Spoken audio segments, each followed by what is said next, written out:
It's another long holiday weekend. That means it's time to relax, run a boat, and celebrate our heritage. And that's what we'll be doing on today's Jamaica Magazine. We'll turn the spotlight on the hard-working civil servants who will be honored at this year's National Honors and Awards ceremony. Then, a trip to St. Thomas, Stony Gut to be precise, for a look at the life of a selfless hero. After all that, we'll dine on some mouth-watering dishes that celebrate Jamaican cuisine. Keep it locked on Jamaica Magazine. Your Heroes Weekend just got more interesting.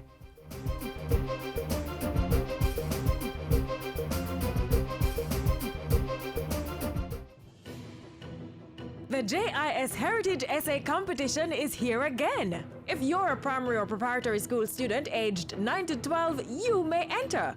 Write an essay on the topic, A Day in the Life of My Favorite National Hero. Ensure your essay is 400 to 500 words. Include a title page and list of references, with JIS being one of the sources.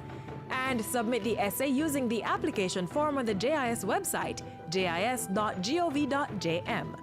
Deadline is Saturday, October 31, 2015. So start writing your essay today! For more information, contact the Jamaica Information Service at 926-374-026, extension 2137 or 2023, or email heritageessay@jis.gov.jm.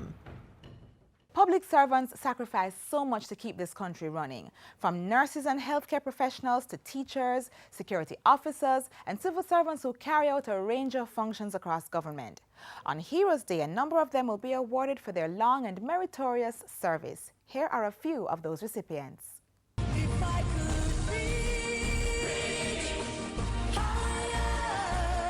A life devoted to public service is a life of complete dedication to one's community and one's nation. There are many who have chosen this path, and for their outstanding work, these public servants will be recognized in the 2015 National Honors and Awards. Here are some of those who were selected. Ambassador Derek Heaven, Chairman of the Board of Directors at the Jamaica Cane Product Sales JCPS, and former Executive Chairman of the Sugar Industry Authority, is one of the most respected voices in sugar on the global stage. He was previously awarded the Order of Distinction Commander Class CD in 1999, and in 2015 received the Order of Jamaica OJ for distinguished service in the public sector and sterling leadership provided to the sugar industry. Ambassador Carl Marshall has served Jamaica nationally and internationally. He was High Commissioner for Jamaica to Canada from 2003 to 2006, High Commissioner for Jamaica to Nigeria from 2000 to 2003, Member of Parliament Clarendon Northwestern, Speaker of the House of Representatives and Parliamentary Secretary. He receives the Order of Distinction Commander Class for outstanding contribution to public service, both locally and internationally. Carol Palmer, current Permanent Secretary at the Ministry of Justice, also served in that same capacity between 2002 and 2009. As a Justice of the Peace, she has over 30 years of experience in public sector management and has a wealth of knowledge about Jamaica's justice system. She receives the Order of Distinction Commander Class for distinguished public service in the health and justice sectors. Meanwhile, Senior Director Airport Operations at the Airport Authority of Jamaica, Lieutenant Commander John McFarlane, for outstanding public service and volunteerism, has received the Order of Distinction in the rank of officer. There are also a number of parliamentarians past and present that are being honored for their service to the people of Jamaica. Among them, former Minister of Health Attorney at Law John Jr., who receives the Order of Distinction Commander Class for service to the legal profession, Parliament and public. Also receiving the Order of Distinction Commander Class is the current Minister of Tourism and Member of Parliament for Western Westmoreland, the Honourable Dr. Wickham McNeil, for over 20 years of distinguished service to Parliament. So too is Fitz Jackson, Member of Parliament for South St. Catherine. Former Minister of Culture Olivia Babsy Grange is receiving the Order of Distinction Commander Class for her contribution to the Jamaican music industry, cultural development and public service. These are just some public servants of the 223 outstanding Jamaicans who will be honored on Heroes Day 2015 at the National Honors and Awards ceremony at King's House, all shaping Jamaica positively through their invaluable contribution to nation building. If I could reach higher, just for one moment touch the sky.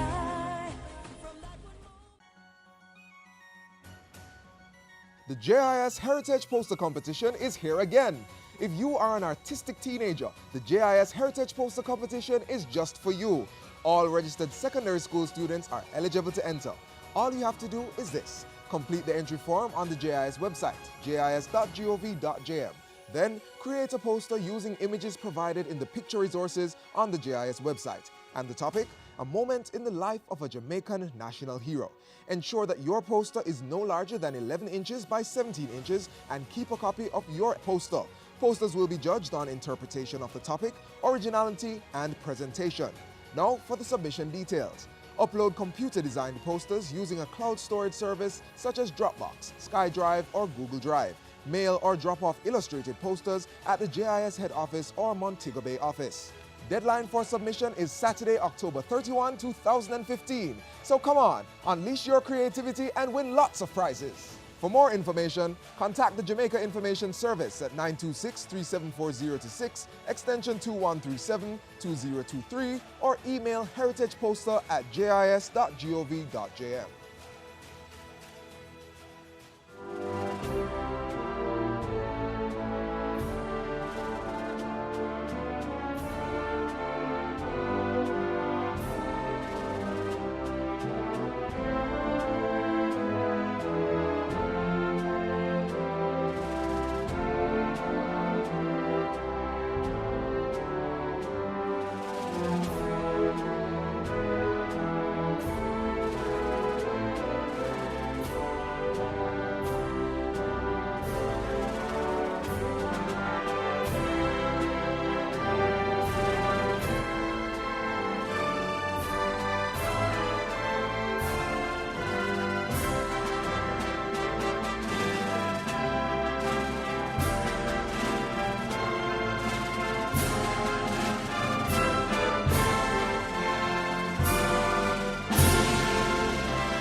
There once was a famous man from Stony Gut, St. Thomas, who wanted equality for all.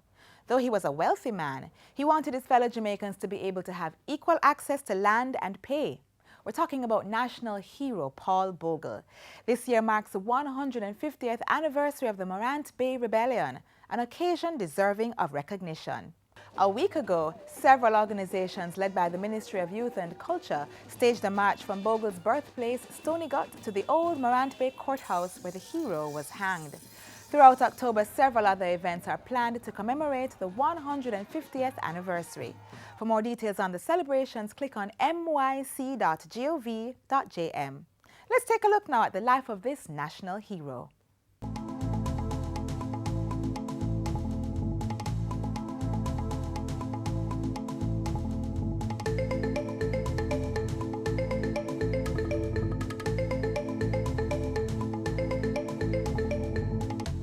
One thing I want people to understand about Paul Bogle. Paul Bogle was the richest black man inside of Jamaica in 1865. He owned 503 acres of land.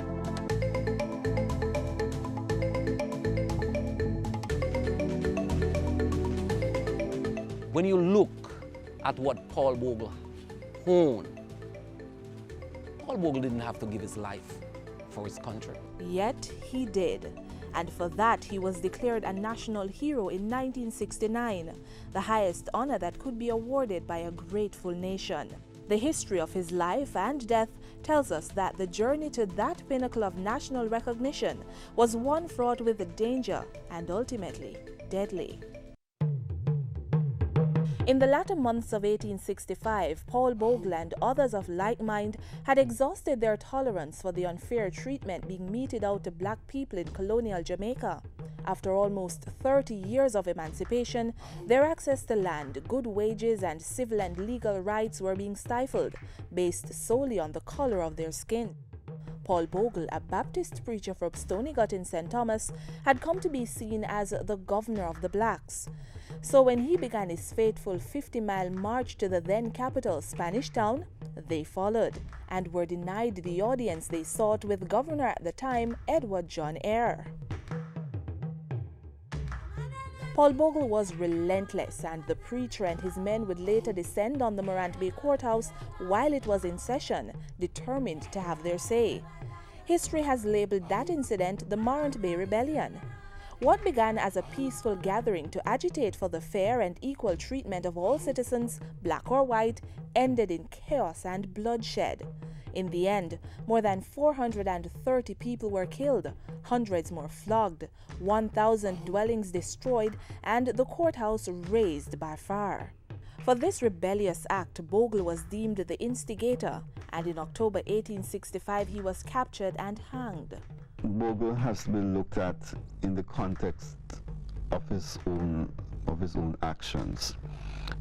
We need to understand that in 1865, Bogle in many respects was representing what people of his group, people of his neighborhood, people of his historical background were faced with. This is just a few years, maybe less than 30 years after emancipation. And emancipation in 1838 had simply not brought the blessings that most ex-slaves had hoped for. One blessing that they'd looked for was land. That didn't come. They might also have hoped for some sense of equality. That hadn't come either. Because while in theory all Jamaicans were citizens, they were certainly not equal in the eyes of the law. We have recourse today to many things. We have recourse to the newspapers, to the courts, to the parliament, etc. You know, we have places we can turn to. I mean, we can call up the talk show host and raise the devil. Or we can write terrible letters to the newspapers. We can demand to see our member of parliament, etc. Bogle and those guys didn't have anything like that. You know, so you can't equate the two things at all. And don't forget what they tried to do. They even wrote a letter to the Queen, you know. They walk all the way to Spanish Town to see here. I mean, these guys tried everything. They were not to be confused with agitators on the street. They were not that. Bogle's sacrifice was not in vain. The Morant Bay Rebellion would become the catalyst for many developments in Jamaica. Education, health, and social services, the things for which Bogle agitated, would eventually be greatly improved. Still, the sacrifice was not all Paul Bogle's. Others who bore his name would later face prejudice and persecution for his actions on and before that fateful day. The Morant Bay Rebellion, as it was called, you know, caused the Bogle family to live a bush like wild animals. My father and my grandfather told me that it was illegal to educate any Bogle in Jamaica. Many people in St. Thomas who name Bogle, they can't even relate Paul Bogle's story good enough. Because guess what? It's not something that the family get into easily. Because until this day, sad to say, but it has divided the family. The family never ever come back to what they used to be because of Morant Bay Rebellion. Still, the family is proud of its elder and feels some vindication in his eventual recognition as a national hero. What really drives a deacon that is on the pulpit, a man that is not in need of anything to do something like that? That is the broader point. Paul Bogle, the father of 7 children, a sibling to 5 brothers, owner of his own little kingdom, a black man who in 1865 had the right to vote, was a warrior for equal rights, a man who was resolute in the fight for his people.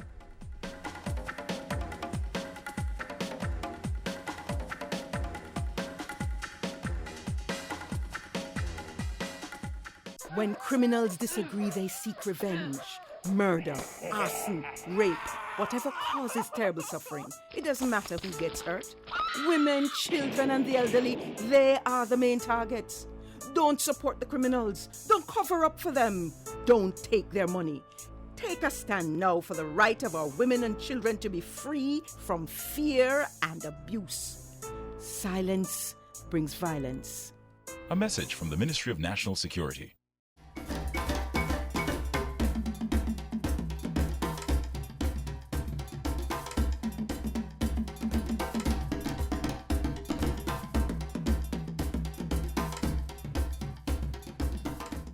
Food time now. This next feature has some tasty meal ideas for the Heroes Day weekend.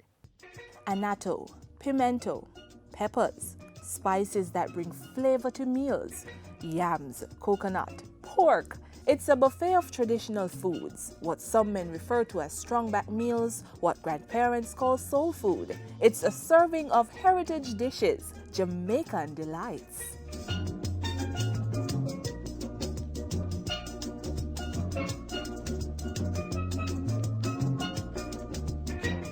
Freed slaves were resilient people. Many were warriors, some mountain runners. The foods they ate fueled their strong arms and speedy feet. Today, we continue to eat some of those same foods, leading experts to conclude that it's the substance for the greatness of the Jamaican people. One can imagine when the Maroons reach the mountains and realize now they don't have the food that the slave masters used to provide them with, then they would have had to find a way to survive. Dr. Powell has been in the culinary industry for more than 30 years, traveling through every nook and cranny of the country, observing the authentic way of preparing Jamaican dishes. With that wealth of knowledge, the culinary expert penned a book, Sweet Runnings Cookbook. The colorful book comprehensively documents the Jamaican cuisine, providing today's housewives with the necessary information to whip up a tasty dish in honor of the ancestors. As a reminder of how a few popular Jamaican meals are prepared, we entrusted the cooking to the expertise of multi-award-winning chef Carl Hart of the Pantry Caterers. Today I'm preparing one entree, a soup, and a dessert. The entree or main entree would be stew peas with pig's tail and corn pork, traditional. The pork not touching this one though. It's corn pork, pig's tail, and my dessert is sweet potato pudding, the traditional method, with the hella top, hella bottom, hallelujah in the middle kind of, and a soup, which is pepper pot soup, and the beverage, which is the thing we'll use and wash down everything. I hear people make such a big deal about stew peas. It's also one of the one-pot meals that is so very simple to make. One thing, you can't have stew peas is not have spinners. What are spinners? Little spinners, flour dumpling. A lot of people are also, because of health-conscious reasons or maybe traditional reasons, would opt not to use regular white flour. I remember my mother used to make some of the tastiest dumplings from Greater Dasheen, cassava, any of the above. So let me see what my stew pea is going on with over here now. My stew peas should be ready. Wow, yeah. Nice. You know, sometimes when you go to restaurants, you wonder why the stew peas just taste so floury, and you wonder why they stay so far and put the peas in there. I like to see my stew peas looking peasy and meaty and nicely reduced.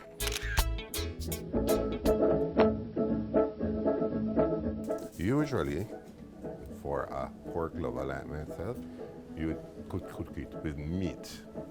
But for vegetarians, it's perfectly tasty to go along with a no-meat vegetable soup. Basically, this is about coming together of all the ingredients. See, without putting a thickening agent, all the vegetables have been nicely reduced and come together. But I have one last ingredient to add, which would be my janga, or the crayfish. But sometimes you can add it because you don't want it mixed up and kind of get lost in it. This is pepper pot soup with yam, little dumplings, janga, and and even as children, you can get children to eat callaloo, but they'll eat this.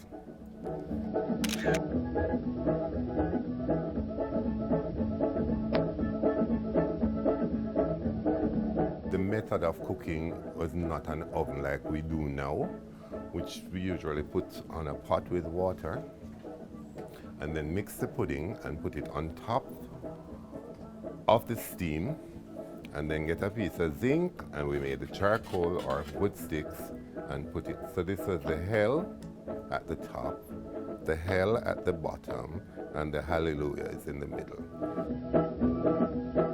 Look at this lovely fufu made with yellow yam. And of course, you know, the yam was cooked and then pounded in the mortar.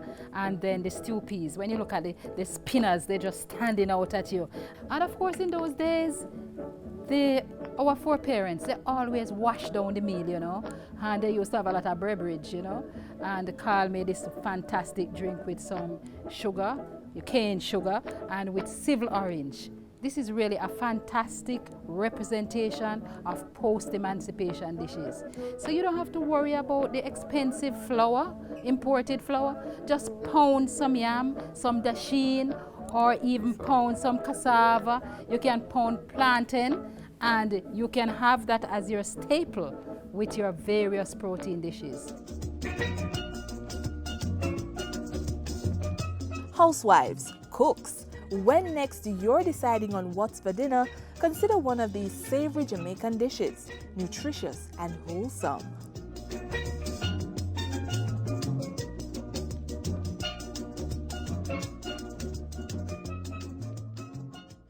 Don't make diseases spread. Wash your hands with soap and water instead. Wash them regular or use a hand sanitizer. Make sure the germs them dead. Touching your eyes or your mouth or your nose. Wash your hands before you do things like those. After you use the bathroom before preparing food, come on, wash your hand them clean.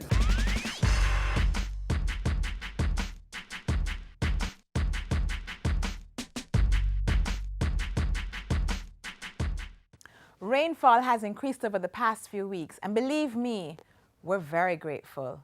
What we don't like so much is the increase in the mosquito population. So we have to ensure mosquito breeding sites are destroyed. We have to remain vigilant, install mesh on doors and windows, use insect repellent, wear long-sleeved clothing, and use insecticides to kill adult mosquitoes. The Health Ministry, too, is playing its part to tackle the increase in the mosquito population. People may also contact the health department in their parish to report any area that they believe may need to be fogged. Since these mosquitoes are mostly active at dusk and dawn between 5:30 and 7:30, morning and evening, you should avoid outdoor activities and keep homes locked up during this time. For more information, contact the Ministry of Health or the nearest health center and visit the ministry's website at moh.gov.jm.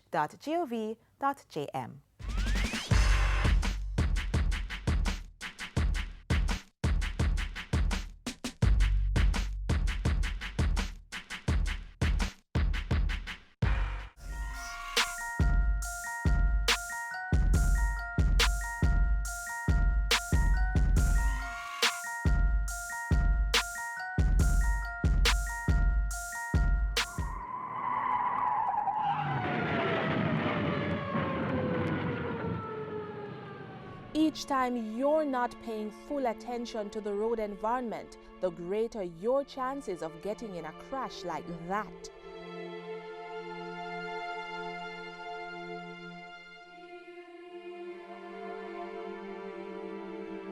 Plan routes to avoid focusing on GPS systems, prevent children from roaming in motor vehicles, turn down the volume of car stereo systems, pull off the roadway if you have to use mobile devices, do not read, watch television or eat while driving, avoid multitasking, and keep conversations with other passengers to a minimum. Whether you walk, ride or drive, avoid potentially fatal distractions.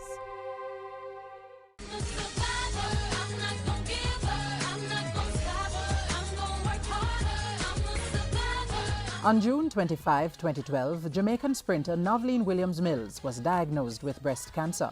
In that same year, she finished 5th in the 400 meters at the London Olympics and won a bronze medal in the 4x400 meter relays. At 31 years old, this young woman is a 5-time world champion and 3-time Olympic medalist representing Brand Jamaica proudly. She was brave enough to do a double mastectomy, removing both her breasts to lessen her chances of getting the disease again. In recent times, Williams-Mills is bravely speaking out to stress that early detection is what saved her life and to educate people that breast cancer is no respecter of age, fitness, or talent. More important, she wants people to know breast cancer can be beaten. We salute Noveline Williams-Mills and all our breast cancer survivors. Keep fighting.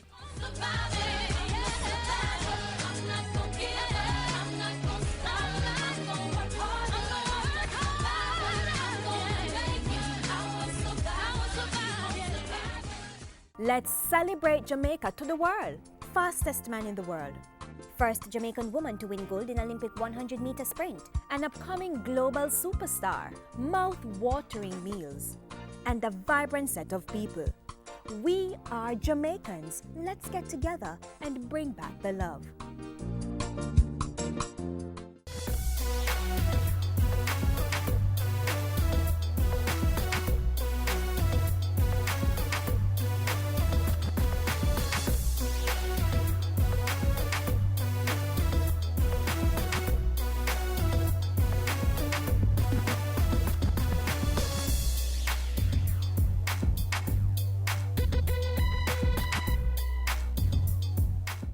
My parting words for today: you must be the change you wish to see in the world.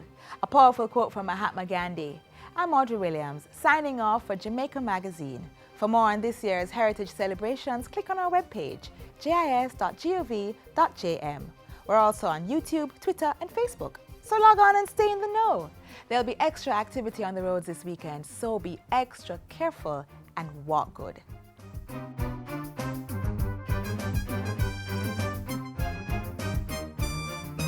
This has been a production of the Jamaica Information Service, the voice of Jamaica.